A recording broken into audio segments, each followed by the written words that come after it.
మన పిల్లలకి ఎంత వయసు వచ్చినా వాళ్ళు ఇంకా చిన్న పిల్లల్లానే చూస్తుంటాం. వాళ్ళకి పెళ్లిళ్ళు అయినా సరే అలాగే చూస్తాం. చిన్న పిల్లలు అంటే 10 ఏళ్ల వయసు వరకే.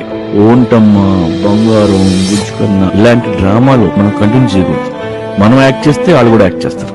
వాళ్ళకి ఏమీ తెలియదు అనుకోవడం చాలా తప్పు. ఇప్పుడున్న జనరేషన్ లో పిల్లలకి ఎన్ని తెలివితేటలు ఉంటాయి. 10 ఏళ్ల వయసు వరకే పిల్లల్లా చూడాలి.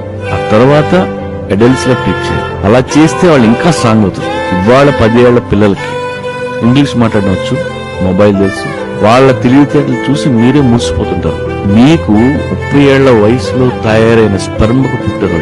మీ మొత్తం తెలివితేటలు వాళ్ళకి బేసిక్ నాలెడ్జ్ ఉంటుంది.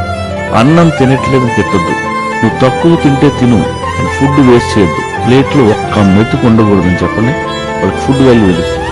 ఇంట్లో కష్టాలు వాళ్ళకి చెప్పాలి. కావలసినవన్నీ ఫ్రీగా రావు అని వాళ్ళకి తెలియాలి. 10 ఏళ్ల వయసు దాటగానే పిల్లల్ని ఏదోలా ఫ్యామిలీ పనుల్లో ఇన్వాల్వ్ చేయాలి. అప్పుడే రెస్పాన్సిబిలిటీ తెచ్చుకుంటారు. వేరే రూమ్ లో ఒంటరిగా పడుకోమని చెప్పాలి. ఇల్లు క్లీన్ చేయడం నేర్పాలి. గారాబం చేయడం అనేది మంచిది. ఒక్కసారి వాళ్ళని అడల్ట్ లా చూడండి, కూర్చొని మాట్లాడండి, వాళ్ళు మీకే సలహాలు ఇస్తారు.